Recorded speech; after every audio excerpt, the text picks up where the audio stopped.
Hello and welcome to the Play Creators Conference. We are here with the Inside Trapped panel, where we'll be looking at the origins of a brand new innovative take on the escape room board game.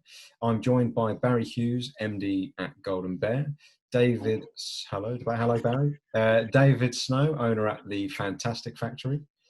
Hello. And Adam Howard, CEO at ClueCrypted. So David and Adam are sort of the minds behind the game, so I think that would be a really good place to start. So David, if you could tell us sort of how did this collaboration first come about, and I should say we have a copy of Trapped here, so what was the sort of seed of the idea for Trapped and how did it first start to bloom? Yeah, good question. I have no idea. No, basically I ended up, me and the family went to a pedal car Grand Prix in one of our local towns. That'd be awful. Yeah, it was terrible. And so while we were sort of wandering around, Adam had a stall showing off his escape room, some of the puzzles that can be found in an escape room. So we just got chatting.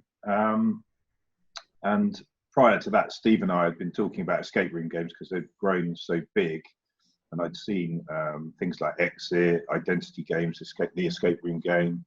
I'd seen Asmodee doing stuff. And I thought, well, it's obviously a big growth area in terms of escape room, but they're all tabletop. And I thought, if we're going to do something in that space, we need to do the Fantastic Factory version, which is obviously take it a step further. So try and work out how to do a game that isn't exactly the same as all the rest, because there's just no point in bringing that to market. So we met with Adam and we said we should talk about doing a game. And then we just sort of brainstormed some ideas following that initial meeting at the Pedal Car Grand Prix. And out of that really sort of random meeting, no plans to do an escape room game, so to speak, we came up with a really good idea and took it to market. Perfect. And before we explore that with Adam, David, could you tell us, if anyone who's not seen what the game is and stuff like that, how do you play Trapped? Why is it different from the others? Yeah, sure. So we designed a game with Adam that enabled you to turn your house or a room in your house into an escape room, because of most of the games in the escape room zone are in tabletop, and they're turning cards and taking turns in a very prescriptive way. We wanted to bring something to market which would enable you to have the same experience that you would if you went to an escape room, but you could play it in your own home. So the way you would play is you place all of the content. There's between about 6 and 10 puzzles per game, and you stick all of the game content onto the wall of your room, and you turn your room into an escape room. And all the puzzles are, I think the word's linear, Adam, isn't it? Yeah. To a degree. So, sorry, just to jump in there as well. We tried to make it so it's mostly linear. So one thing will naturally fall into the next, and there's obviously a few things you have to complete before moving on to like one puzzle. But we wanted it so there are different things you can do at the same time, because like with most escape rooms, linear works to a degree, but it doesn't work for larger groups. So if you have 6 people and it's a linear room or a linear game, only one person can do one thing at once. Where we wanted to make it so you can theoretically play with 8 players and there's still enough to do the various intervals. So yeah, linear as such, but different. Yeah. So yeah, you basically work your way through the puzzles. All of the answers are in front of you. You've just got to interpret the posters and puzzles and content in a way that will give you a clue or a number, a word clue or a number clue, and that will help you solve your escape room and enable you to escape. And within each pack, there's also, once you've finished the escape room, you open the envelope, or with Carnival, you get a top score. But once you've sort of finished all of the main puzzles, there is also a kicker in every envelope or at the end of each game, which gives you one final puzzle. So you think you're elated that you've actually solved the puzzle, but then you open the envelope and go, oh, I've got another puzzle to solve. So you've almost gone into relax mode, and then you realize that you've got to have another puzzle. And that was a real important part for us in designing this game, is that there's always something extra within the gameplay. So you think, oh, we're finished, but you're not finished. And I think that's a real key element to the game as well. Yeah, absolutely. And it does make I've played them, and it makes an amazing difference just having things laid out, and you know, it totally transforms what is, you know, has traditionally been done as a board game experience into something totally different. And Adam, in terms of, obviously, before we get on to more stuff with the game, I'm interested. So you run real life escape rooms. How does one get into that field? How did that happen? It more just came out of love. So my wife and I, at that time we played probably about 50 escape rooms. We'd done some like in Prague, in America, Amsterdam, and obviously this country as well. And we just thought we enjoy doing them. We love them. It's something a bit different. So we wanted to make our own. And unfortunately, we had some space available in one of our units for level work. So we turned it into an escape room. It's something I enjoy doing because I enjoy being quite creative, like with Trapped as well. So it was nice to like go back to basics and create someone's story. So they're walking in essence through the first door and they're experiencing just a completely different world.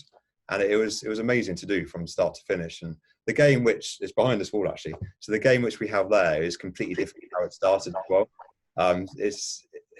Until you actually see some people play it, you're changing stuff constantly. And we've had this one for about 2 years now, and it's still just constantly changing. But yeah, we just love them. We just love playing escape rooms and Amazing. I was thinking.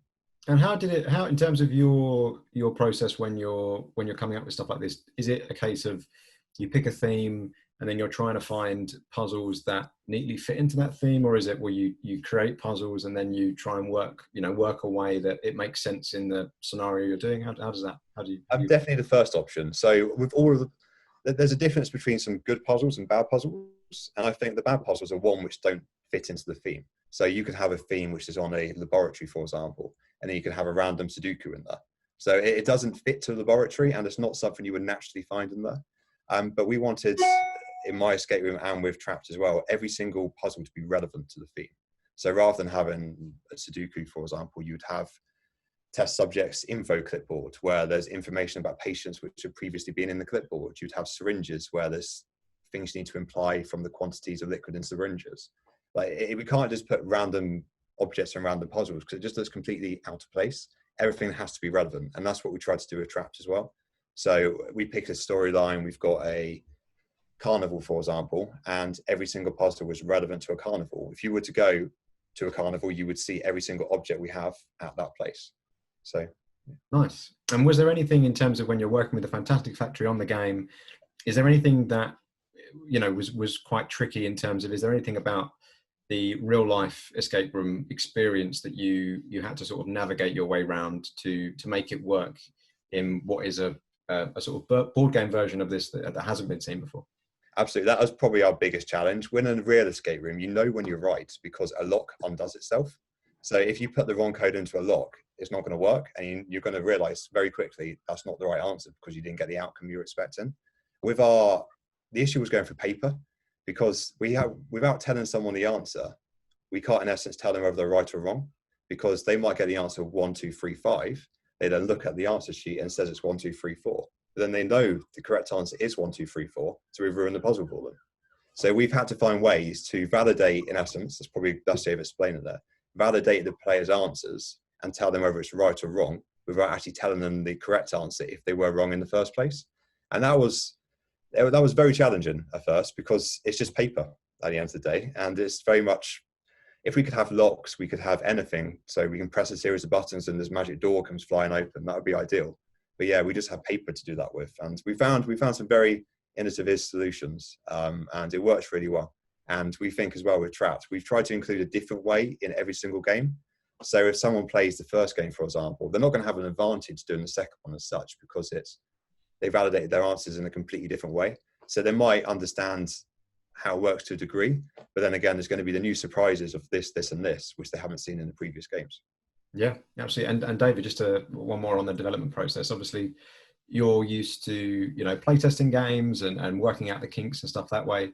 Obviously, with escape rooms in real life, there are I've been involved in plenty where we haven't done it and we're trapped for lack of a better word. So how do you test this series where you obviously have 3 degrees of difficulty with 3 of the games, because obviously you don't want a game to be too easy, you don't want a puzzle to be too easy. How do you play test that with people who some people are going to be better at this sort of stuff than others? Yeah, that's the real that's the real test, really. I mean, when just going back to what Adam said in terms of creating those puzzles, we didn't want it to be card based at all, which is a lot of the escape rooms out there at the moment are card based. So it's like, Adam, if you're going to do it, we need you to come up with a completely unique way of giving the clues. And I think Adam's achieved that with real excellence. And I think that comes through in a lot of the reviews that we've had. The clue reading element to the game is a real great part of it. So that was fantastic. And then when we've tested it, Adam has obviously got access to a whole load of people that regularly play escape rooms, are escape room experts. Then we've got some families that have played escape rooms, plus we've got completely new players. So we've got friends and family that are interested in playing. And then myself and my family have tested each game. We haven't seen any of because I don't get involved in any of the artwork. That's my partner Steve and Adam do all that themselves. And then Adam gives it to me as a test, and I test it with the family. So I don't really know anything about the games before they come, and only the title and the theme of the game. And then me and the family test it. And yeah, some things come through. There's like a common DNA in certain way they do things, but it's also very different as well. So Adam's got the expertise with all the testing groups, and the feedback's been great, and we've changed it. And then I'll play it from a commercial selling perspective. So if I'm going to sell it to someone like Barry, I've got to make sure that I can explain it to a real high degree so that someone who doesn't play escape rooms can understand it, and then we write the rules in that way. So it's a real collaborative process, but it's been a real sort of learning curve for us all in terms of how we do the puzzles, how we do the artwork, how we sell it. So it's a real test for me to actually do the stuff in the first place, test it with my family. But we've come through it. We managed to escape all of them, and that's a good thing, because I'm not really that good at those sort of things. But and also to enable us to sell it, we've got to make it commercial as opposed to very professional escape room players would. Yeah. We've got to gauge it for the audience basically, and allow Barry and his sales team to sell the product as well. They've got to understand it and then be able to tell their buyers exactly how it works. And I think we've managed to achieve that through the work of Steve and Adam, making it as simple as possible for idiots like myself to achieve a successful escape room. Yeah, and I think it's worth stressing as well that it's not, when we're saying about it's paper and stuff, it is incredibly thematic in the sense that, when you play the art heist one, depending on, everyone's got different rooms and stuff, but you're creating a gallery space with paintings, and you're wearing name badges with different different people on it, and you are properly it's amazing what you can do with a room to sort of add theme and stuff like that. And Barry, moving on to sort of yourself and Golden Bear, when did this first sort of come onto your radar, and what was it about the pitch or the concept that you thought, this is a winner for us? Well, it's funny, I hadn't heard the pedal car Grand Prix story until today. There you go. I don't know if David remembers, but go around Hong Kong in October and January. I think this was January.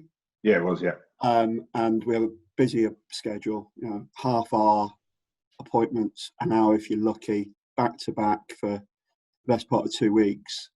And we had an appointment with the Fantastic Factory. And it was at the Regal in Kowloon. Went up, knocked on the door, and David and Steve had someone in there already. And we had to wait outside. And we had to wait outside for half an hour, and we left because we had another appointment to go to. And then David emailed to say sorry. And I have to admit, I thought, can I schedule it back in again? Is there space? What am I going to see? And made the connection to reconnect and go another day, a couple of days later.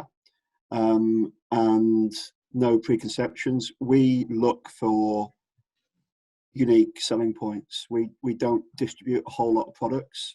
We maybe do, one, maybe two ranges per season maximum. 90% of what we do is our own development, but we don't have any bars about what we look at. We're going to look in any area. The real thing for me is a unique selling point that we can get behind. And we look for medium to long-term opportunities, not just a one-season wonder or a two-season wonder. We want something that we can invest in, treat it like our own, but it's got to have USP. That's what we've realised. And, we're known for being plush preschool specialists, probably partly because of our name. But we've had success in the years in other categories by finding these USPs. But paint station in the arts and craft category, the anti-gravity paint. We'd never been in arts and crafts before. We'd never sold to an arts and crafts buyer. But we've got the relationships with the retailers and a really strong reputation. And to leverage that with the team here and the marketing skills we've got. We were in outdoor with Smart Ball. We launched last year. Never been in outdoor before, never met an outdoor buyer before. And now we've got one of the top selling toys in outdoor. So when I go around Hong Kong, I see a lot of games, and I have done for too many years. And I see a lot of sameness. I see a lot of preschool games, which are just a tweak on, instead of being a frog, it's a dinosaur. But it's the same concept, same toys, and I'm not going to go in a bun fight with someone like Hasbro on those. And then when David and Steve invited us to have a quick play of the Art Heist, wanted just a little bit of it. And we were absolutely aware of escape rooms and their popularity. And the unique selling point of recreating an escape room in your home was just perfect. And for me, that is the unique selling point. And to be able to go and say to a consumer, and indeed to the retail buyer, to go to an escape room with 6 of your mates, you have to save up for it. It's a big, you can do it in your home. Was absolutely the key. And it's the first time we properly met Dave and Steve, really, for any sort of decent conversation. We liked it so much, we found time to come back again later on in the trip in Hong Kong as well, to talk about it some more after we did our research. David and Steve have a bit of a yin and yang about them. You got David being the salesman and the marketing side, and then Steve knowing the detail of the product and what he'd put behind it and his passion coming through it as well. And then they also talked about Adam and the fact that they had that person who knew about the games room and was living and breathing games room was another great selling point. And when we made the pitch to take it on, and much as I've explained now, that's how I said, we haven't done games before, but we know the buyers because some of them have moved from other sections or they sell games and something else. And I'm sure that we've proved ourselves in other areas over the last 2 years on this basis, and we will give it focus and we will treat it like our own. And Fantastic Factory thankfully agreed with us. We launched it at UK Toy Fair. Adam, we immediately asked if Adam could come along and help from his perspective as well to speak to the buyers, and it's worked a treat. Right, and Barry, I'm interested with that, and you've had it with like you say with other categories as well. But when you are presenting buyers with something that is unique, and like you say, you're looking for stuff that's the whole thing with Golden Bear. You're looking for stuff that isn't out there. That sort of, there's a blessing and a curse with that, in the sense that it's unique and it's going to stand out and stuff like that. But also in an industry that sometimes, we touched on it there, sameness and very risk averse in some corners. Was there anything in terms of when you were thinking, right, we've got this is so different from what this space is used to? How do you tackle translating that to buyers, or was it quite a straightforward sell once they get it, I suppose? It's about getting them to get it. It's about sharing search with them was a big factor. Showing, as David said, there were other escape room games out there, and then looking at those reviews, people were buying those escape rooms that were buy board games, and it's not an escape room experience. It's Monopoly, but an escape room theme. And you've seen people's reviews of those games and going, what they really want. When they're searching for that, what are they really searching for? And we were just absolutely convinced that they want to be able to recreate that escape room experience in your own house. It's like a cross between the murder mystery games from, how many years ago was that? 15, 20 years ago, and how popular they were. And it's now the escape room arena. And I'm thankful to say that our team did a great job. And with the help of David and Adam at Toy Fair, we had a 100% take up from our main accounts, having never sold a game in our history before. Great. And in terms of just sort of delving into the Golden Bear thing as well, because we might have, a lot of game designers watching this and thinking, oh, I didn't know I could go and show games to Golden Bear. That's a new thing. What is the key? Like you say, it's not that you don't see games, you see a lot of games, but what is the key if someone does have a concept and they haven't considered Golden Bear before? What do they need to know about you guys going into those sort of chats? It's like I said, it's a unique selling point. We're not going to, when we go into other categories, for example, we're not going to do slime or, we're not going to try and compete with lots of things that are similar out there. We want something completely unique that is that we can put our marketing efforts behind, and make our money in year 2 and year 3. So that is the key for me. And I said I've seen a lot of games, and nothing's come close to what I saw at Trapped in terms of its uniqueness. Yeah, absolutely. And David, in terms of that, talking about year 2, year 3, and beyond, the initial range is launched with three titles. Is this a brand that you think can run and run? Are there other ideas sort of in the pipeline that you think could lead to further waves? Yeah, it's multifaceted actually. We're looking at, we've already worked on the next 3 in the series 1. So we have a sneak peek Mission to Mars coming out. We have the Zoo, and we have a flight version. So that'll be the next 3 coming out, which will be available to ship back end of this year, ready for next. And then Adam, myself, and Steve need to brainstorm Series 2. So what do we do with Series 2? Do we keep it the same? But our initial thinking is add some element into the gameplay for Series 2 so that it differentiates it from Series 1, because we still see that, we hope that, and as we've seen with Exit and things like that, people will buy into the first series, buy into a game like it, and buy the whole series. So we still see that just continuing to sell. But we'd like to do something for Series 2 which gives you another reason to purchase Series 2, but also gives you a further challenge. So we're looking at that. And then Adam and I have talked about various different ways that we can, and we talked to Barry when we saw him in Hong Kong, it's like, it's not just a retail play. We could make these games for companies. So for example, let's just take a massive company, British Telecom.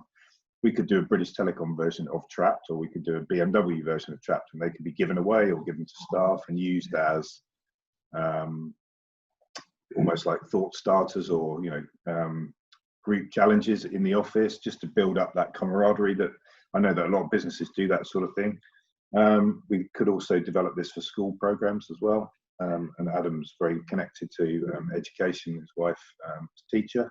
So it makes perfect sense for us to take Trapped as a brand and build it into different areas, because we do genuinely love it, and we think it's got real legs. And we're just waiting now for, I think sales start shipping today, don't they, Ben?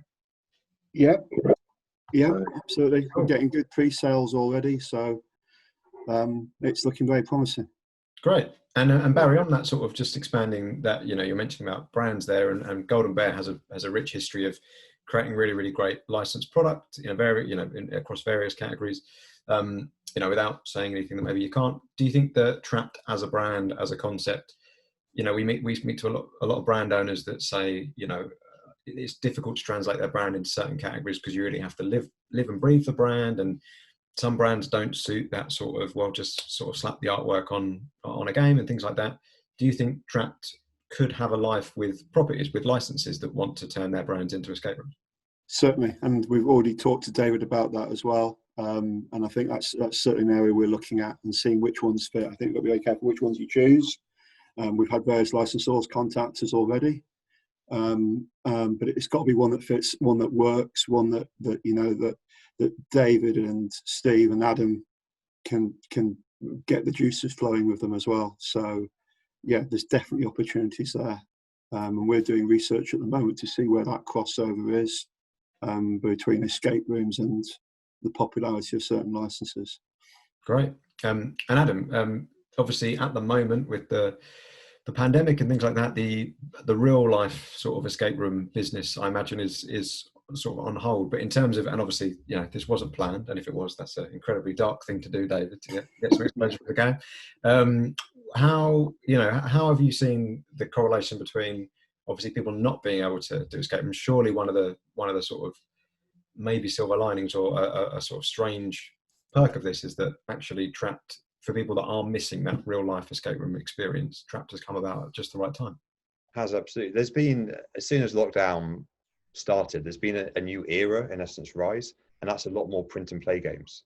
So although every single escape room is trying to make something which some people can play virtually now, but they're still all very much tabletop. So you might download a file from Escape Room X, for example, who produced this game, which you don't have to no longer go to the venue to play.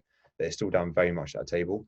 No one else has still yet made something which completely occupies the room, but it does fit perfectly. Like if you have a family of 4 at home and you're still not wanting to necessarily go to venture to an escape room because either it's closed or you don't feel it's safe to do so, or a number of other reasons, Trapped just fills that void. So you can experience the same experience as a proper escape room in your own house without leaving the room, and for a incredibly fraction of the cost as well. It has come around at the perfect time. Absolutely. And it's only going to become more and more popular as people potentially maybe doubt themselves or whether they should go to an escape room or vice versa. But yeah, it is filled the voids to a nail.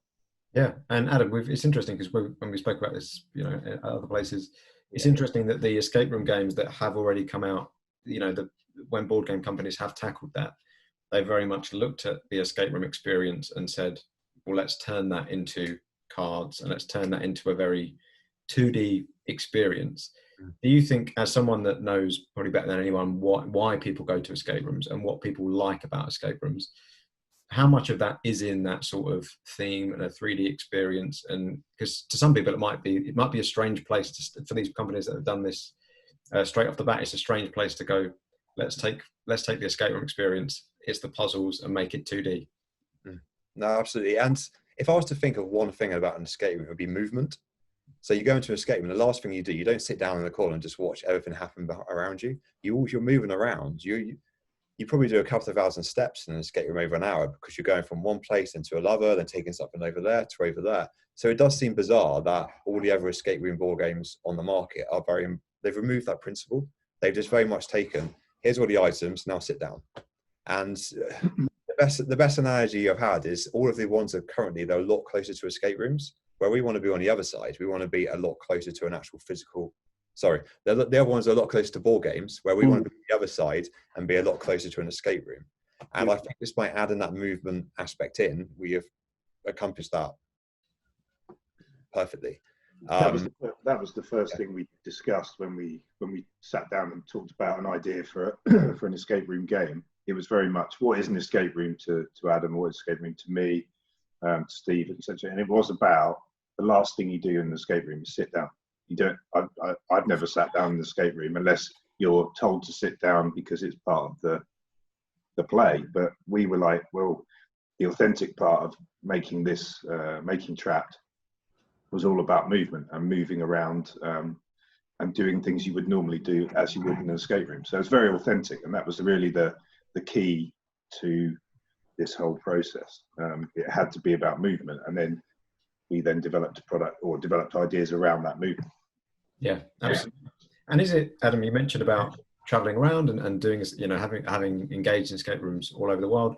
So this is a trend that it's not just the UK or the US that's into this. This is, and I suppose this speaks to the appeal of Trapped as well. It's not just something that is going to be appealing to UK puzzle games.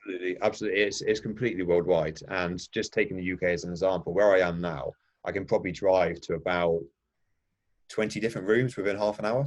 And that's just one element in the UK and most of Europe.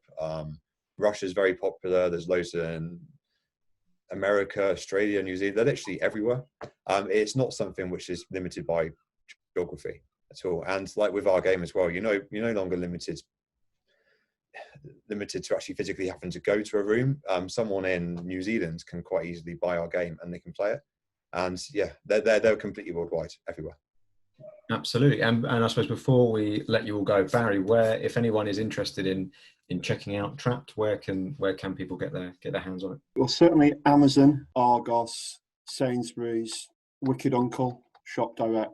Perfect. Well, yeah, thank you so much, guys. Like I say, the first 3 are out, and it looks like there's more to come. And I think we spoke about this before, David, but it looks like it's sort of birthing a brand new category. So it's yes, exciting time. So huge thank you to David, Adam, and Barry for this, and we'll catch you guys soon.